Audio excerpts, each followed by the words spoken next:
Hello, everyone, and welcome to the latest episode of Vox Vomitus.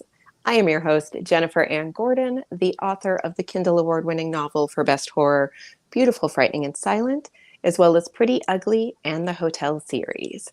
Joining me today, as always, is my Vox Vomitus vixen, Allison Martine, author S of the Bourbon books, which includes the award-winning novel Dibs, Since September, Move on Melinda, and the very recently released Climb the Salmon Ladder. Welcome, Allison. Our amazing guest today is David R. Slayton, author of the Adam Binder trilogy. I'm going to say them in order. Okay. White Trash Warlock, Trailer Park Trickster, Deadbeat Druid. Thank you. Can't see. Not wearing my glasses, but she cannot read this, guys. She can't. I appreciate the cheat sheet, Allison. And Elisa says, "Welcome, David. Hi, Vixens." Hi, Elisa. Hello, Elisa. So, David, thank you so much for being here. I know you have been a guest on Allison's show before, To the Moon, Allison. I did watch that show and was like a little jealous because I'm like, he's a great guest. I want to read that book. And since then, I have read 1.5 of your trilogy in the last. That's like halfway through. If there's three, I'm halfway through. And I've done it in a week. That you mathed very well. So, David, tell us a little bit about yourself and then a little bit about the Adam Binder trilogy. Okay. I love how Allison's like, boom. I feel like a runner, right? I know. I'm like, I've got nothing. Let's see. Tarot card. So I'm David R. Slayton. I'm from Guthrie, Oklahoma, like Adam Binder, my main character. I grew up in a trailer in the woods outside of Guthrie. Guthrie's a cool little town that was the state capital for like 5 seconds. And it's kind of creepy. It's kind of a neat place. As I said in White Trash Warlock, it's a great place to be from, but not necessarily a great place to live when you're like me and all the way I am like me. Like Adam, I'm gay. I'm a high school dropout. And now I live in Denver, Colorado, and write all the books that I couldn't find when I lived elsewhere, or all the books I want to read but still can't find on the shelves.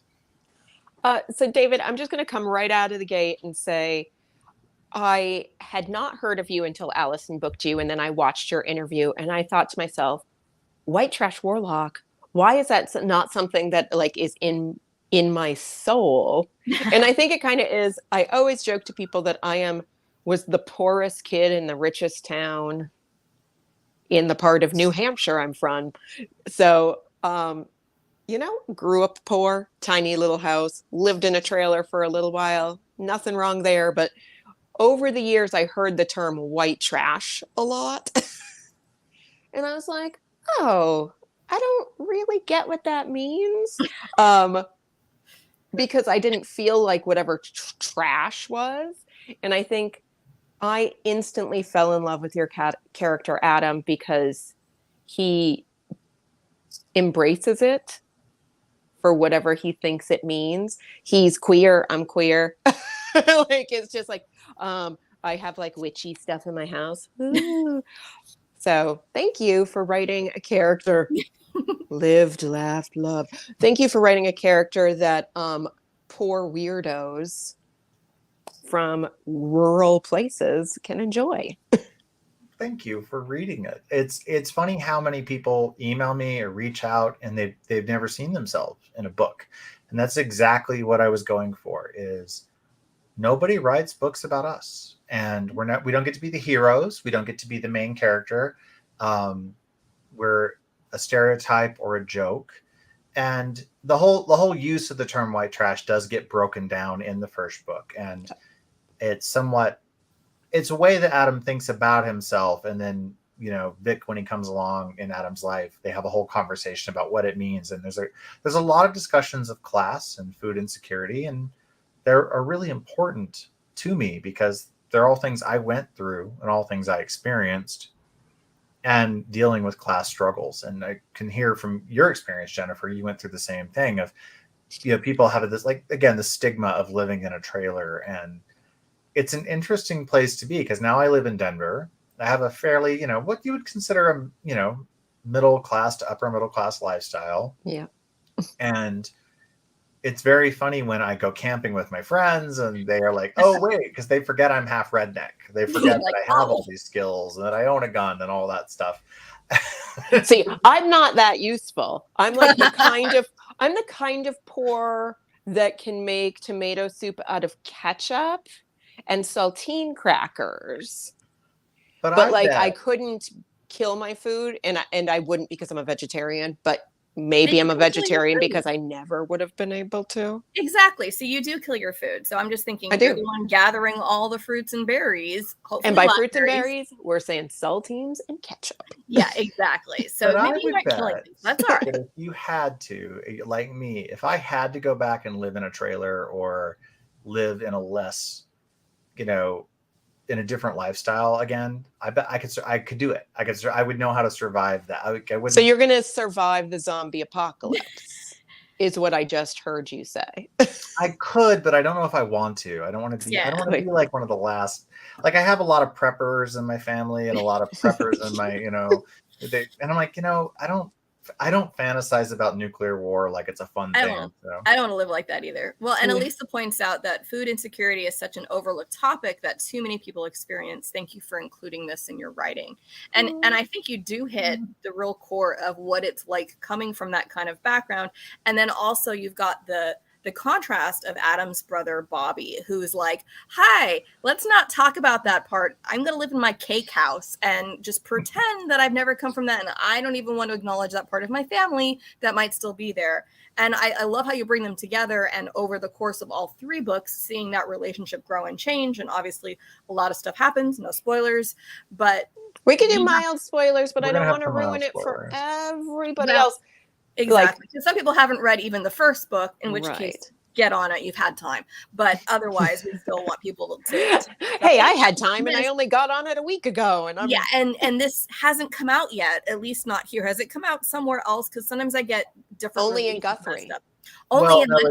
There's a funny story about that. Because when White Trash Warlock came out, I emailed the Guthrie paper and said, hey, look, small town boy makes good. Do you want to talk about? They're like, we don't want to talk about that book. It's amazing how your small town, even if you have a book coming out, still doesn't want to talk about you. I'm like, don't you want to? Like, it's the only thing that's happened from my small town in ages, besides like classism. And I think the title might have put them off a little. They might be like, are we in the book? We are, and we don't like it. Yeah, we're in the book. But independent bookstores are selling them early, which I'm totally fine with. So here's a hint. I'm not on a sales embargo because I'm not in anyone's danger of hitting a list. And even if I was, I want independent bookstores to be successful. So if you go to an indie or you pre-order it from an indie, you might get it. So I do have quite a few readers who have received their copies of Deadbeat Druid early because they shop from indie stores. See, and mine, you can see, has the little, mine's not for sale. Mine came directly from the publisher. I don't even have one yet. I still haven't. That's the glamorous life of being an author, everyone. They always said they'll send me some. They'll get here. They'll probably show up while we're on this call, but they'll get here any day. Well, and I don't think even if you come from a bigger place, you'll necessarily get better treatment from your hometown. I personally, my hometown, such as it is, has a magic mouse and a very famous like ska girl. So nothing I will ever do will be all that important to anybody from Anaheim. So I can just be ignored. I always thought if I came from maybe a smaller town, maybe they would care. But from what you guys told me, no, they wouldn't. They don't care. I really thought, like in my heart, in my tiny little dead cold heart, I thought they would care because again, way back in the day, I had like a job, like a real job. I worked in an art gallery and I was in charge of PR. And when we had any artists, I reached out to where they were born, where they graduated high school, where they graduated college. And a lot of those towns would print our press release about this artist being in an exhibit. That's not my town. They're like, no, we don't like art or artists. Maybe when my epic fantasy comes out next year. Epic fantasy. If you can comp it to like House of Dragons meets whatever is more incestuously sexier than House of Dragons, then yes. I think the important thing is it will not be set in Guthrie, and Guthrie won't take it personally. So you'll probably have an easier in there to be on their local author shelf. And here's a spoiler for everyone. My books are never going to feature incest or sexual assault. So Oh, or wow. misogyny. I'm What sorry. what a bummer for those people who are looking for that. And why are those things so intertwined? Like what? And I maybe intertwined is the wrong word, but why are we always like, oh yes, so on a scale of Luke Skywalker to Lannisters, how incestuous is your fantasy? Why? What about fantasy makes us go, yes, they should all be inbred blondes? Well, I teach a lot at writing conferences, and one of the things that comes up is there's a misconception that all of the misogyny and rape and the stuff is historically accurate, right? So a lot of these epics are drawing from European history or drawing from periods in history where certainly some of this stuff existed. I'm not. We can easily say yes, history has incidents of incest, and it has incidents of royal incest. And I did not think we'd be talking about this today. I know. Well, you didn't know we were going to be talking about the Habsburg chin in 5, 4, 3, 2, now. or sexual assault as part of culture. That said, there's this idea that it was everywhere and completely permeated all of medieval society. So, which is not accurate, historian. So one of the things that drives me a little nuts is I get into these conversations, and the first thing that someone will say is, well, it's got to be historically accurate. I'm like, well, first of all, it's not historically accurate. Second of all, are you writing historical fiction? No, I'm writing fantasy. Well, we didn't have dragons, so you can I was going to say, as soon as they introduced White Walkers and dragons, their historically accurate argument, you can throw that out. There is a museum someplace in the Midwest that I don't overly want to call out, which claims it's a Bible museum that has a dragon wing. A dragon wing? Wait, stop. Do you mean a wing? Or a wing of the museum that a wing. I've not been there, but I knew plenty of friends when I lived in the Midwest that made the pilgrimage to see it. Yeah, there was like because that's how they explained dinosaurs somehow, and I'm still not 100% understanding. They should have built the wing of the museum to be shaped like a wing. That's what I wanted to know. Part of the museum, I think, is built like an ark. So they couldn't go too heavy-handed with the themes, or else it would be the Rainforest Cafe. Okay, first off, I missed the Rainforest Cafe. I liked sitting on a zebra's butt. So wonderfully. If you've read White Trash Warlock, Casa Bonita's in it. So I know. And I was like, it's like Rainforest Cafe, except like much bigger. Kitchen restaurants are. And I'm writing the spinoff now, Rogue Community College. So I might, and a mall food court does feature. So I may have to work a Rainforest Cafe. A mall food court. I know. I'm like, I'm sorry. Allison and I must quietly weep. Well, and here's the thing. Jen knows. See, I'm calling you Jen instead of Jennifer. Jennifer knows that I love food in my books. And if you went to a mall food court in your books, I would just be reading that chapter over and over and looking for this. And I love mall culture. Well, you'll be happy to know that the mall is a recurring locale. And because many of the kids are either human or half human, so they can't eat. So they have to work at Hot Topic. Well, they have to go. They have to go out off campus to eat. So the school will often open a door for them that takes them to a food court. No, I love that because it's one of the recurring things that happens in there. And I know it's not something you specifically made up, but the idea that when you are in certain realms, you cannot eat or drink anything offered to you. So I guess if you're taking classes and you get the munchies, you got to go through a magic portal to Sparrow's maybe, or the Panda Express. Or Panda Express. Panda Express. Well, and have you been to a mall lately? My kid will come. No. I will say this. Last time I was in a mall was because they're in New Hampshire, where I live, in the middle of nowhere. In Concord, New Hampshire, there's an amazing theater called the Hatbox Theater, and they reinvented a space in a dead mall to be a black box theater, and my burlesque troupe performed there for many years pre-COVID. Okay, how big of a space? Are we talking like the JCPenney space, or no? It was not a Sephora. It was like I can't remember the store they took over, but it ended up being a 100 seat theater. Okay, so not one of the tiniest spaces, but No, it was a good. So it was a Republic. 100-seat theater with like a Banana Republic. And what was great is I've worked professional theater my whole life. This mall theater, the Hatbox Theater, has real dressing rooms because it used to be a store.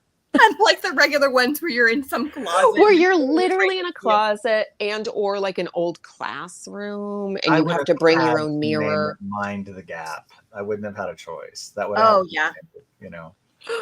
I can't leave a pun like that unused.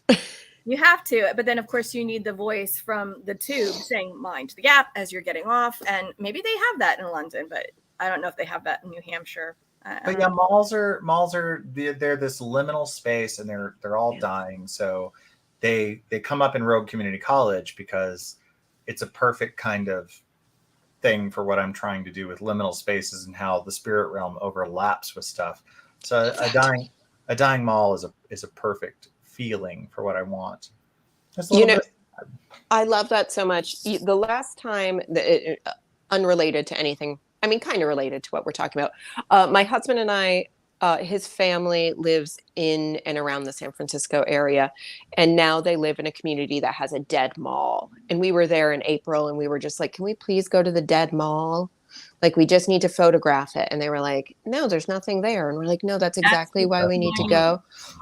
They refused, but they did bring us to the Frank Lloyd Wright designed like civic center and government buildings when they were closed, but the doors are still open. So we got to take a lot of weird pictures of like Frank Lloyd Wright offices while they're all closed in big, long, empty hallways. And I was in a weird kind of heaven that I've never experienced before.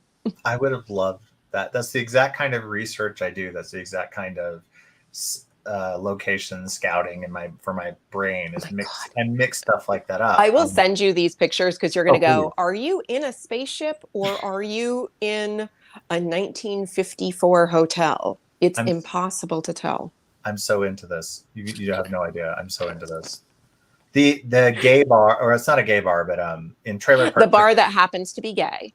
Well, there's a bar in Trailer Park Trickster that's set in a double wide trailer. And it's actually from Fort Collins, Colorado. It used to be a gay bar called Tornadoes. Nice. That's just asking for it. Tornadoes. I know. I'm like, tempting fate. And I needed a bar, so I'm like, okay, but I want something that just really speaks to the speed of this book. So, I'll just, translocate Tornadoes to Oklahoma, and it worked. It's not a gay bar in the book, but it's great. And I love spaces that have been translated that way and become something new because they never fully lose what they used to be. And I've eaten dinner in a train car that's now a restaurant. There's one in LA like that. And there's a local restaurant here in Orange that my son refers to it as the Mexican restaurant church because it used to be a church and then it got, what's it called? Like desanctified or whatever. And for a while it was a place that was a restaurant, and now it's specifically a Mexican restaurant. So it clearly says, Avalas El Ranchito, and it's so good, but it still looks like a church. So he's really confused by the church that is a Mexican restaurant. So it's really good. Get their Diablo shrimp. Oh, you can't. Vegan, vegetarian. Get the shrimp. Our Mexican restaurant in not the town I live in, because I live in the middle of nowhere, but my closest town, our Mexican restaurant used to be an old prison, and you can eat in the jail cells. I don't want to be in a jail cell. Oh, it's haunted too, so it's awesome. And everything's painted like bright pink, and it's called Margaritas. And it used to be a jail? Yeah. Allison would go for the ghost. I think the ghost would get you in. I'm not so much bothered by the ghost as much as I am thinking about where the food was prepared, and I'm just thinking of toilet brewed drinks. That's really, I don't want to drink. Yeah. I mean, it hasn't been a jail for quite some time. Okay. There's a lot of bleach ago. A long time ago. And those and only very little of the restaurant is jail cells, and you have to reserve those. But you can clank them closed. Yeah. I love it. Love it. It's New Hampshire. It's what we have to offer.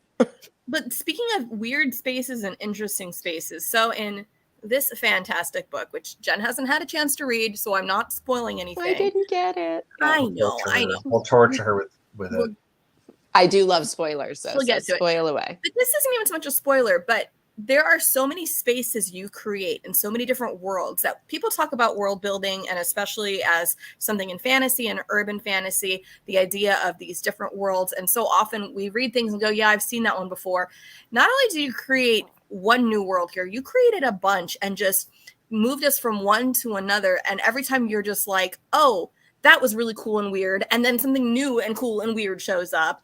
And I kind of want to know what you were smoking to just kidding, to get through all these, because it isn't just like, okay, I'm sure David looked up all of the classic fantasy tropes and figured out, no, none of these are tropes, and none of these were things that I saw coming. Although I do want all of them, because we feature an old car and a pair of brothers and Salt, that I really would like to see the cast of Supernatural. I was going to say, did you just describe They're Supernatural? They're too old. No shade to Sam and Dean and Jensen Ackles and Jared Padalecki, but your guys are way younger. Adam, he's like 23. He's 20. He's 21. He's 21. And Jensen Ackles, he's ageless, but he's not 23 anymore, guys. Yeah, he's not. He's pushing 50. He's my age, so yeah, he's like, I mean, he could still pull it off, but no, we need a much younger and tinier. And I don't think Bobby's 6 foot. However, Jared Padalecki's a moose, so he's really, really tall. He's very tall. But you have the road trip elements here, then stacked with these different locations, each one drawing you in and just making you go, okay, I don't know if I can survive this place because this is just creeping me out too much. And this is by far, so Jen, you haven't gotten this far yet, this is the creepiest of the three, like hands down. Yeah, it's the creepiest. So I don't mean to imply that you needed any kind of stimulant or illegal substance to get you there, but were there inspirations you were drawing on other than possibly dead malls? They're all real places. So to kind of help summarize what Allison's talking about, Deadbeat Druid is a road trip through hell. It's a road trip through the underworld. At the end of Trailer Park Trickster, the guys are divided. So there's a spoiler. Basically, here's your big spoiler if you haven't read book 2 yet. At the end of book 2, it's a bit of a Pyrrhic victory. Vic is lost, and Adam doesn't know where he's gone. But he goes to get help. Yep, he goes to get help, and the help he receives tells him he's got to take a road trip through the underworld, and hell is very personal. So it starts with having to go back through his own past a bit. So yeah, so Adam's driving with some allies, so I'll keep some spoilers in for you, but Adam's driving with some allies to find Vic. Can everybody else take their headphones out and you can tell me who the allies are? And then and then is one if I just like show a tarot card, is one of those one. Well, I don't want to spoil it too much, but it's neither. He doesn't want either of them to come along. Yeah. I will say one of them is an elf. I will tell you that. There's a lot of you're not coming. Yes, I am. You can't stop me. Okay, then fine, get in the car. Oh no, I don't have the right one. I'm sorry. I have like a ton of tarot cards pulled out, and I'm like, hold on, let me pull up a card. Nope, but I won't. I loved it. So, but what happens is each gate, because he has to drive down, each gate down is a different town or a different stop, and they're all real places. So, for example, Dead Woman's Crossing in Weatherford, Oklahoma, has a famous haunting of these two women who died there. One, it's an unsolved mystery from, I believe, the late 1800s. The research was a couple of years ago and a few books ago, so forgive me if I'm mixing up details. But how dare you? Each of these stops is a real place, and each of these things that happened, the flood of Amarillo, Texas, that really happened. So all these things that I'm using were occurrences, and you can see me kind of pulling from. If you map it in your brain, they're following Route 66. But it's the ghost of Route 66 because Route 66 isn't still there. Incomplete. Now it stops and restarts in random places. So there's beautiful symmetry there. Then it's like you're on a ghost trip for a ghost. Or it's just like on a ghost road. Crappy mini malls and stuff. They just they didn't care about Route 66 after a while. Route 66 and the Lincoln Highway, are these like epic trips that people can take or could take in the United States, and now they are shadows of what they were. I have a very good friend who is obsessed with them. I own now a ton of his stuff because that was his goal in life, was to drive them as originally as they could be. I used as much of that as possible in I this love book. that. So it's a ghost road, literally. And so there's the road trip aspect. And then from the other end of the situation, you have Vic, who's trying to make his way up as Adam is driving his way down. And then each stop and everything they encounter in the book is drawn with a little bit of real history. For example, a lot of people didn't know there were World War II POWs, Nazis, camped out all over the Southwest. And we had a bunch in Oklahoma. They just put them out in camps in the plains and often didn't guard them or lock them up. So they would wander away. So we actually heard a little bit about this because there was a bit of a hubbub on Twitter maybe a year or so ago about someone who wrote a POW romance, and we're like, wait, Nazi that's romance. a Nazi romance. The Nazi romance. Yeah, and it was like, wait, how did this get a traditional book deal? This woman wrote a Nazi. No, we're not far enough away to make Nazis romantic. You can't do, because it's never said the word Nazi, but we're like, wait. A German POW in World War II. No, we call those Nazis. Yeah, that's Nazi. Well, and there was one of those books pops up a year. Somebody publishes one. But I will say, I think 2 controversies back. Oh God, which community though? I know, but the romance community was up in arms. But the truth was, they weren't reading the book, because what she was doing is she was seducing them to kill them.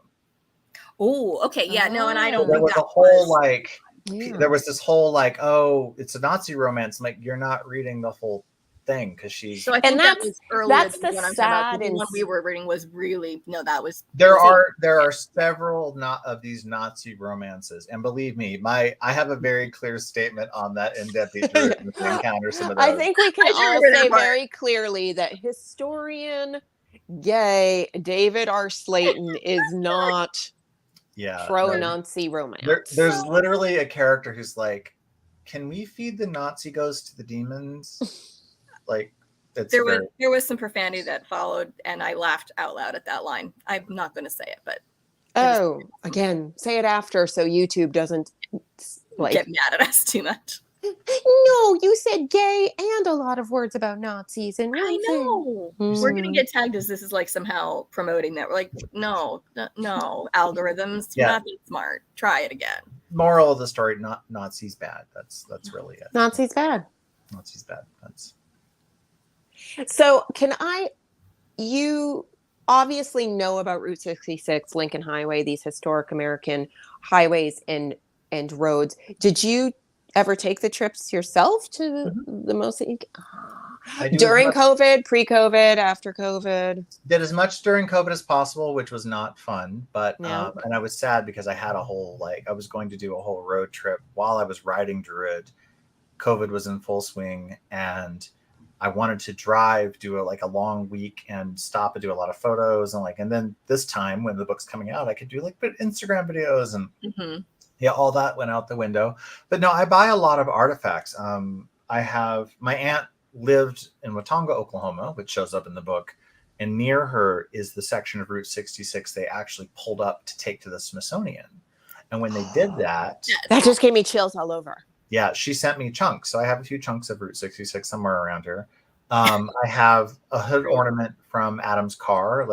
I don't want to have to go buy an actual 76 You Oldsmobile. can't get a Cutlass. Yeah, you'd have to, well, you live in the Southwest. There's amazing. I know when I've traveled in the South, for a little while, I was on a road trip with a million years ago, longtime ex, in a vintage German car. And when a vintage German car breaks down in the middle of nowhere of Mississippi on a Sunday, you get to go into junkyards. I was going to say, you don't go anywhere then, do you? You go to junkyards, and people are incredibly helpful and very sweet. But I just remember looking at all those old cars, those Cutlasses, those things like that, and just admiring the work on them. My dad was a mechanic, so I always admired but feared cars because daddy issues. And having the people that work at the junkyards just be yeah, you can take whatever you want from the top. Pick apart. Because it was me. Because at the time I was a cuter girl, like 20 something, and they're just like, you can take whatever you want. You take that little horsey right off that if you want to. And I'm like, That's funny. I would have walked away with like 7 hood ornaments. Whee! I really wanted to. I walked away with one. It is funny though, because I was trying to do the background image for this, and when I looked up cutlass, there was one picture of a car and a bunch of swords. I'm like, wrong cutlass, guys. Come on. Somebody did a great Goodreads review for Trailer Park Trickster. They have a picture of the cutlass. They have a picture of the macaroni with the hot dogs in it. So like they put in, like they really got the feel for it. I love that review. Every time I see it on Goodreads, I laugh but the cutlass is yeah. Why did I get the cutlass? The whole reason Adam drives that car is because the boy I had a crush on in high school drove it. Oh, I love it. I love that. So if you're watching somewhere, if you're watching, boy, I'm sure about this. A cutlass. David liked you. That's your sign. Yeah. I know we all wanted to know who secretly had crushes on us in high school. Oh, I think my answer was no one. No, you didn't like anybody? No, I liked tons of people. Oh, they just didn't like you back. Oh, yeah. No, I understand that. Yeah. I mean, it was all the wrong sex at all the wrong time.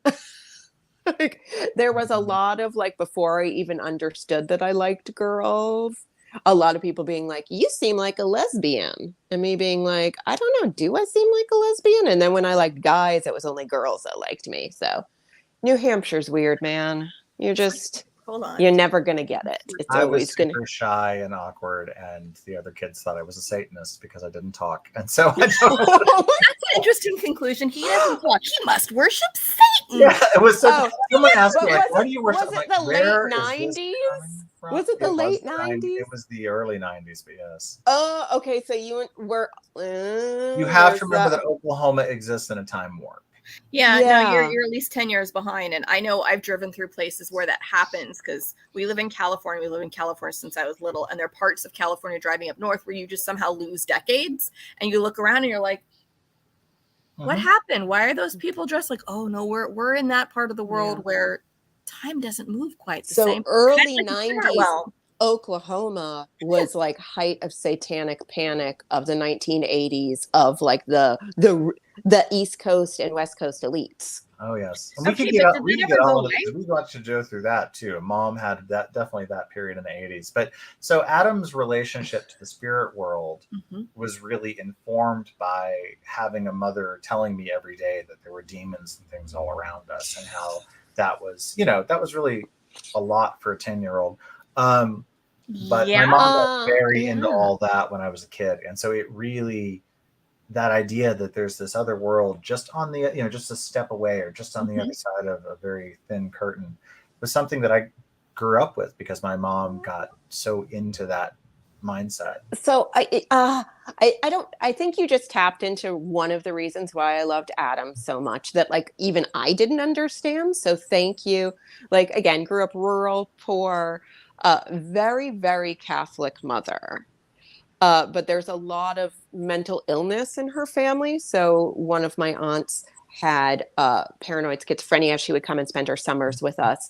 And my aunt with schizophrenia would full-blown every day, all day say, I'm not sick. It's ghosts. It's spirits. I only talk to the dead. And me as a child, like, that's valid. Me as an adult, that's still valid, but also schizophrenia, very valid, very much was on the table. Well, I was waiting for you to say your mom would be calling in the priest to be like, can we do some exorcisms? So like, could we maybe get her therapy just as an option? But you do you.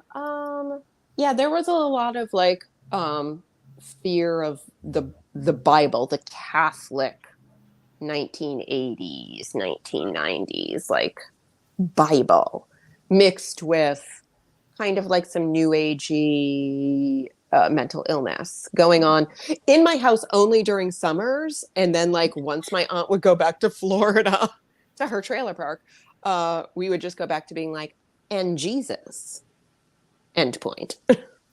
Just wall that off there. Yeah. Well, that and it's like instead of seasonal agitative depression, you have some kind of completely different seasonal schizophrenia.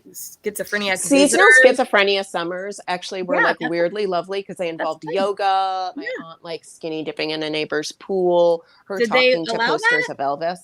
I mean, they didn't not allow it. Okay. Just like, did they know naked women? I feel like Schizophrenia Summers could be like the title of your memoir. I mean, I'm not saying it's not on the short list. Make a list, because Jen has learned she's not allowed to joke about titles because she will have to write the book. Please stop. No. Please stop. Yeah, and for us, it was the opposite. There was never a conversation about therapy or mental illness. Everything, kind of like you have a lot of parents now who ascribe everything to diet. Oh, she must have gotten some sugar, and that's why it's just gluten intolerance. Exactly. Or my kid must have gotten some processed food. That's why they're freaking out on the airplane. For us, it was, oh, it must be a spirit or something's agitating that baby, or so we got to pray about it, or go to the church and have a lot of guys in suits put their hands on you and scream at you in tongues. Can you pray away the gluten? Is that a thing? You can. I know we haven't prayed away the gay. Can we pray away the gluten? If they could pray away the gluten, that would be freaking great for my body. There's a real belief system there that you can transmute matter, that you can alter things. We were somewhere, and there was a sweet, like it was when they, like we thought saccharin would cause cancer, and I don't know, but there was aspartame stuff. This is our carcinogen. Don't eat that. Like, oh, it's okay. I just prayed about it before I ate it, so it's okay. Like I said, so it's okay. Like, you know, baby Jesus will not let me get cancer because I'm trying to cut calories, because that's also like diet culture with religion, and those were like sacred in the late 80s. So there was just this whole permutation of that. Like, did you ever read Isabel Allende's The House of Ghosts? Yes. It very much like that, with just the idea that there's spirits all around us. There's angels and demons, and they're just constantly trying to reach through into the mortal world and affect things. And so for Adam to be, I thought that was a good way to handle Adam's sight, is that he can't control it, and he's losing touch with reality, which is kind of a bit of a metaphor for disassociation and a little bit of that disconnect. And that's what's happening to him in his teens, and what leads to his separation from his brother. Well, and all of the way that Bobby handles it is honestly so much of the same way that families handle anyone who doesn't present as neurotypical, cisgender. We just be like, okay, well, we don't want to deal with you because you aren't presenting the way we expected you to, and it's too hard for us to adapt, so we're just going to lock you away somewhere. That's easier, right? And, you know, like, again, spoiler alert, but this is the first book. Bobby was, you know, manipulated in a way, obviously, to believe those things more than he wanted to. I don't think he would have gone directly to, we're institutionalizing my brother.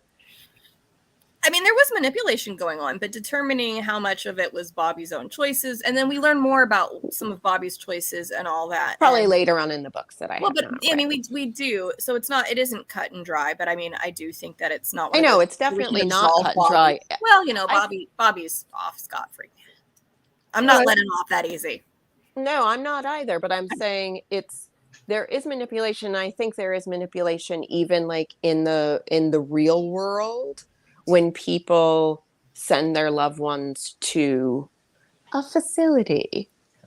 I came from a family who had a lot of people in facilities that were, you know, there for reasons maybe they should be or maybe they shouldn't, but there was a lot of heavy-handed manipulation behind the scenes. And I think obviously in this case, it makes Bobby more likable, but not. I like that there's a conversation happening.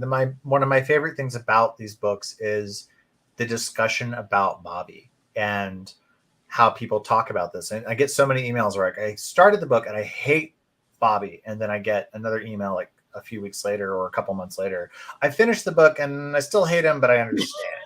Or, you know, I get a lot of that, and I love it. I love the people who can get through to the end to kind of, you know, understand.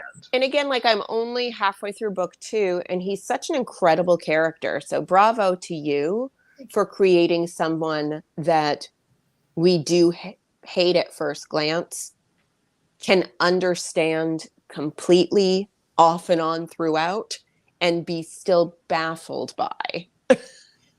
Well, and I love the different family dynamics you set up, especially just comparing Adam's family and Vic's family. And if Vic's family is looking to adopt a little white girl, I am open for adoption. I know I'm a little past adoptable age, but I love his mother so much. I love his brother so much, all of them. And then just seeing like, okay, different kinds of acceptance, different kinds of cultural backgrounds, and just parts conversations. And I want to say it may have been in the second book. It's been too long for me to draw the line between book 1 and book 2 about even being seen with your partner in public and what people are going to think about it, because in some places, possibly certain places where there might be more trailers than other types of homes, that wouldn't be something you could even think about doing without having really bad things possibly happen. And Vic's just like, my mom made us dinner.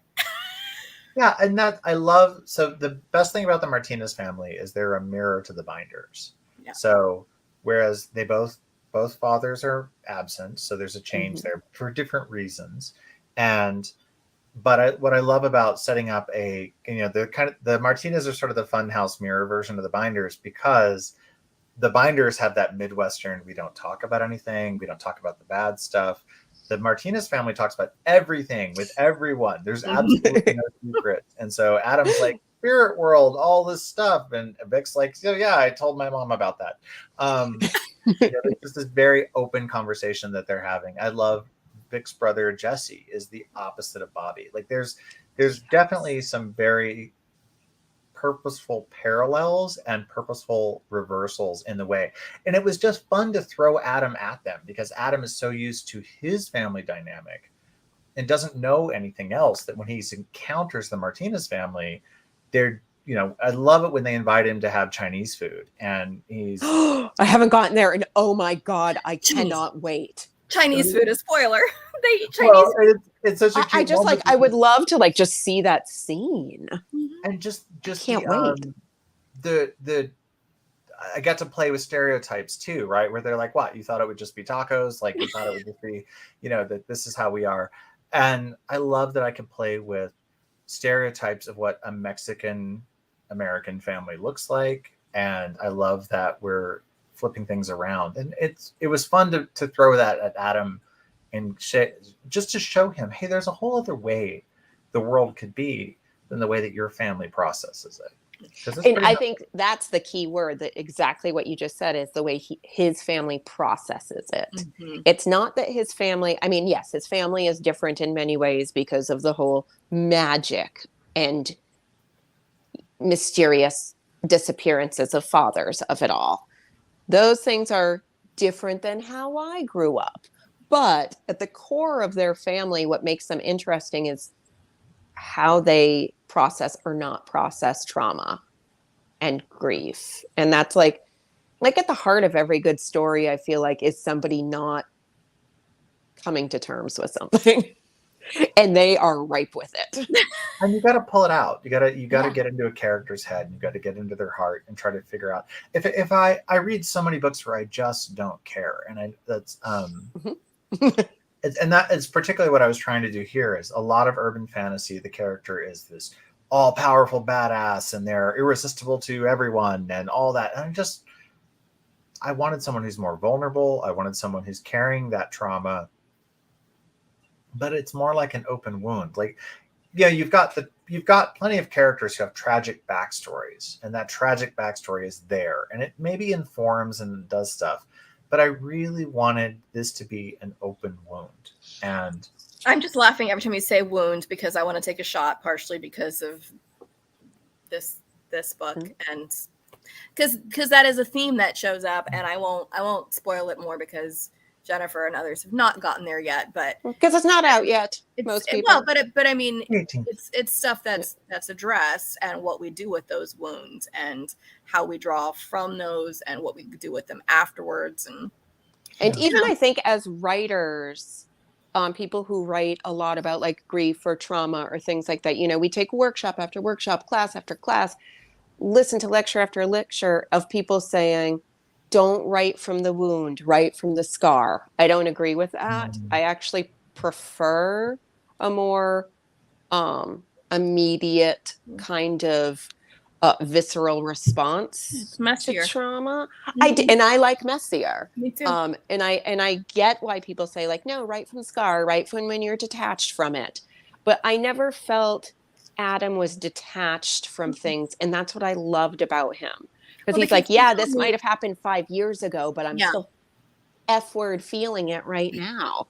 Well, and even when going back to where he starts and his whole original motivations for all of this, he has not dealt with anything at that point. Like, okay, no, I'm no longer at that place, but I still haven't really moved past that. And then learning that some of the people and things that he learned during his time there weren't what he thought they were. And then it's like, even when I'm recovering from my trauma, I get new traumas to deal with, because I think that's how life is too, that you get a trauma and it's not just, okay, heal, now I'm better. It's you're continually breaking open that scab and forming new gashes along it. It's funny because you say that all I can hear is Oprah, and you get a trauma, and you get a trauma. And we all get a trauma. And then after you've opened that trauma, look under your seat. Well, you got another trauma. Life is hard. I think trauma. We can become jaded. Antlers, Jennifer. I have antlers. I haven't used them don't yet. know why. You needed more props. I have multiple. But I feel like trauma and experiences, life is hard. We are constantly going through things. I do feel by the end of Deadbeat Druid, Adam has put a lot of it to bed or healed as much as he can from some things. He is at peace with some things and who he is and where he comes from. And that's really important to me. If the series does continue, I don't want to go back to the same wells, right? Yeah. And I do hope to write more books. I know how book 4 starts. So I'm like, come on, I hope we get it. But I don't want to keep going back to that same well of his childhood and the same family relationships. I want them to evolve and grow, because I get really bored with a character who I read, 15 books and they haven't gotten over it yet, or they just aren't growing. And you see it like TV, you watch a series for 7 or 8 seasons, and you're like, this person is the same person they were 7 years ago. And I'm bored. I'm bored with that. Yeah. You can't keep rehashing the same stuff. And that tells me it's lazy writing too, that what they're working from isn't then a fully fleshed out character, but a cardboard character, because a cardboard character can't change. And if what they're going through, unless it's The Simpsons where you're animated and intentionally not letting people change, everybody should be growing along the way. And if you're not, then the writing got lazy. Yeah. And I love it when you can see change and you can see growth. My nephew got me into Rick and Morty at one point, and third book is dedicated to him. And I didn't really like it the first couple seasons, but I stuck with it. And now I've come back and I'm like, there's growth here. And they actually did something. Because there's always a game of multiverse and different things. They got to compare current version of Chris Parnell's Jerry character to season 2. Ooh. And you got to see, he has grown, he has changed. And they got to call it out in a very kind of funny, cute way. But it was nice because I was like, that's what I needed, was growth, right? I needed to see a non-cut out. So for Adam, I wanted him to bleed. I wanted it to be more immediate. And he didn't have the emotional maturity at the start of book 1 for it to be a scar. He was 20. It was raw. He was a kid. Very raw. Gosh. How messy were all of us, I'm sure, at 20. Are you kidding? I was a disaster. And he's so based gross. a lot on me. I was a disaster. You're like, I was a disaster. He's based on me. I was worse. I was worse in a lot of ways. Adam's really based a lot on my 23-year-old self. So there's a comment where Bobby mentions his growth is not where it should be as a person because of his experiences. That is straight up me. Like, I was 20 walking around with a lot of mindsets that would have fit better on a 17 or 18-year-old. It took me a long time. And I feel like sometimes I'm still catching up. So I gave Adam a lot of those traits. I love that. Well, I love that. You also mentioned earlier that you don't like the kind of fantasies where you have these overpowered heroes. And so despite what they say about Warlock and Trickster and Druid, Adam is not this one who's out there just like doing the spells and fixing everything along the way. So for people who haven't read it and are going, I don't know if I'm really into the urban fantasy stuff because they don't like characters like that, you're not going to find that here. And not that Adam doesn't develop in those ways as well, but he's never able to just snap his fingers and solve all the problems. And I've read fantasies like that where it's like, look at me channeling the entire universe, corralling the entire universe. I control the entire universe. No, not Adam. I am a goddess, and then I'm not. And then then you have the Sailor Moon problem, where how do you take a character up to that level, and then you keep them human when they're able to. It's difficult. Sunder planets. And I like him being terrified of Argent. I like him being terrified of these greater powers.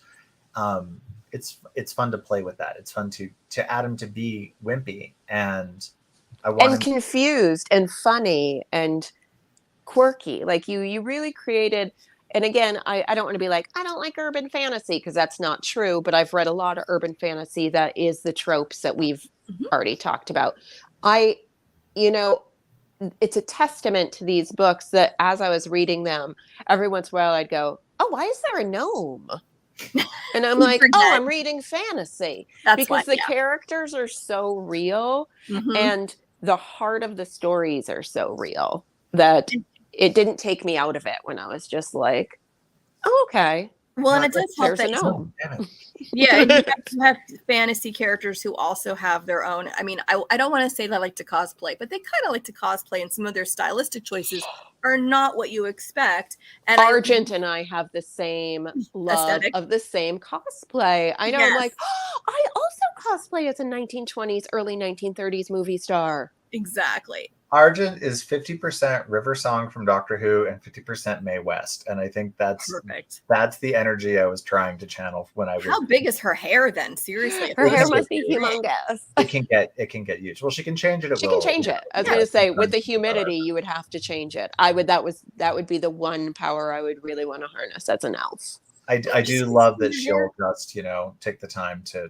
She has costume changes a lot because she's that sort. Someone said the other day on a podcast she would fit perfectly in a Fast and Furious movie, and I thought that was such a fantastic take on it. Oh my gosh. I would actually watch a Fast and Furious movie if she was in it, because I love the way she loves cars. And this is going to sound weird, but like she reminded me in that sense of my dad. Like the best qualities of my dad, the way she was just like, when she would like pick a car for a certain thing where she's like, I just don't want to be too showy. It's still a completely showy car. I'm like, that's the non-showy car?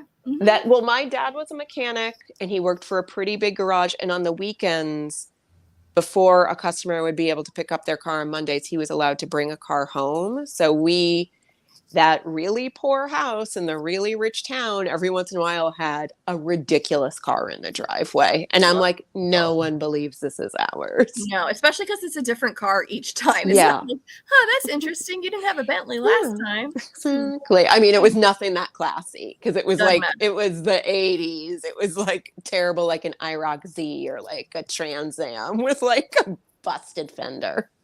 My dad, during his whole midlife crisis stage, went through the Trans Am Camaro. It was a Camaro period. And then he got a classic car that he thought of as a hot rod, but it was actually like a station wagon. It was weird. How did he confuse a hot rod and a station wagon?